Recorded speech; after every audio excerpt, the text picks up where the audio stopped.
안녕하세요. 생각의 각도가 다르다 왕소장입니다. 저는 유학을 다녀온 사람으로서 유학은 선물과 같다라는 생각을 하는데, 모든 학생들한테 이 시간이 의미 있게 적용이 되지는 않을 수도 있죠. 그래서 오늘은 어떤 학생들이 유학에 적합한 학생인지에 대해서 이야기 나눠보도록 하겠습니다. 우선 첫째로는 고지식한 학생이 유학에 적합한 학생이다 라고 말씀을 드릴 수 있어요. 대부분 유학을 생각하면 굉장히 자유로운 성향을 가지고 창의성이 발달이 된 학생들한테 더 유리한 것이 유학이다 라는 생각들을 많이 하는데, 제 경험을 봤을 때는 오히려 고지식한 학생들이 유학 생활을 잘 끝내고 오더라고요. 그도 그럴 것이, 제가 유학을 하면서 제일 처음 느꼈던 부분이 미국 사회는 정말 공짜가 없구나 였거든요. 미국은 내가 노력한 것에 대해서는 반드시 답이 있고, 노력하지 않은 것은 어떤 것도 얻을 수 없다라는 얘기죠. 그에 반해서 사실은 뼈 때리는 농담이긴 한데, 한국은 되는 것도 없고 안 되는 것도 없는 나라다 라는 얘기를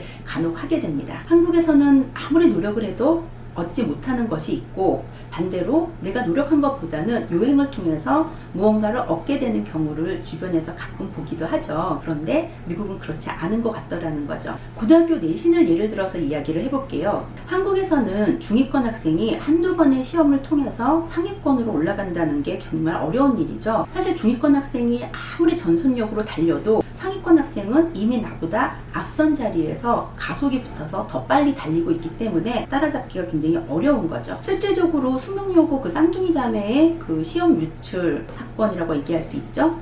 그것만 봐도 현실적으로 정말 한국에서는 중위권 학생이 한두 번의 시험을 통해서 갑자기 전교 1등이 된다라는 것은 어려운 일이기 때문에 반드시 무언가가 있었을 것이다 라는 합리적 의심을 하게 되잖아요. 이것이 우리나라에서 굉장히 노력을 했지만 얻기가 어려운 상황이 생길 수도 있다라는 부분이죠. 미국 고등학교 내신은 그렇지 않아요. 출결만 열심히 관리를 하고 과제를 충실히 내고 이 정도만 해도 충분히 좋은 성적을 유지를 할 수가 있습니다. 미국 대학 입시에서는 고등학교 내신이 학생의 학업 능력을 평가하기보다는 학생의 성실성을 평가하는 부분이 크다라고 이야기를 하기도 하거든요. 그만큼 내가 노력을 한 것에 대해서는 얻을 수 있고, 노력하지 않은 것은 얻을 수 없는 것이 미국의 시스템이 아닌가라는 생각을 하게 되는데요.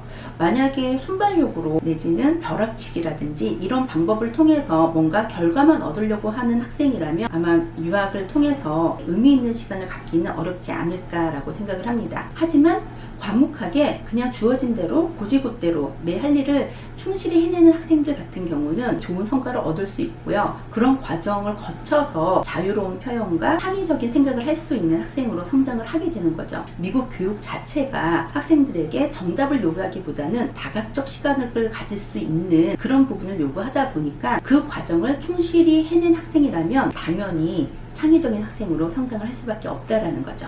둘째로는 호기심 많은 학생이 유학에 적합하다라고 말씀드릴 수 있어요. 그건 너무 당연한 거 아닌가라는 생각을 할 텐데요.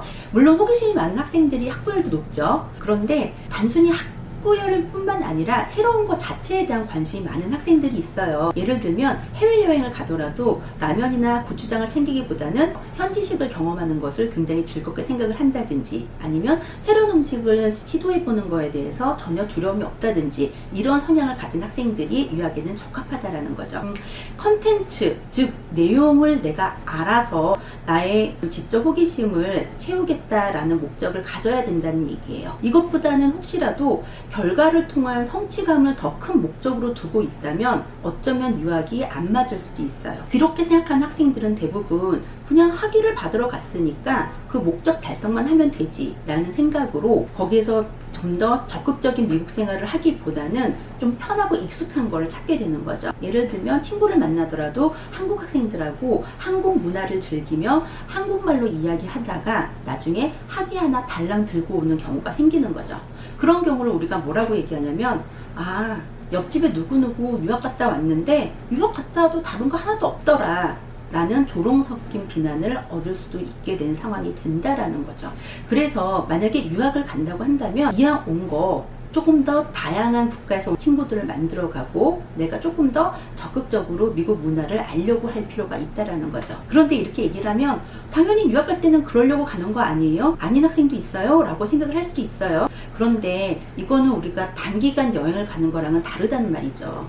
말 그대로 우리가 한국말로 공부를 해도 어려운 게 공부인데 이 공부를 다른 나라 말로 타국에 가서 장기간 동안 하는 것이 유학생활이에요. 그러다 보면 당연히 힘든 시간을 겪게 되고 정서적으로도 굉장히 외롭고 그러다 보니까 조금은 익숙한 문화를 가진 같은 한국인끼리 시간을 보냄으로 인해서 그 안에서 위로를 자꾸만 찾고 싶어하는 경우가 너무 많다라는 거죠. 미국 생활을 하는 것이 조금 불편해질 수도 있고 조금 호기심이 많은 친구들은 그러한 심리적인 부분을 익숙하면서 찾으려고 하는 게 아니라 새로운 것을 얻어가면서 좀 신선한 기쁨을 누리는 학생들이 유학에는 적합하다라고 얘기할 수 있을 것 같습니다.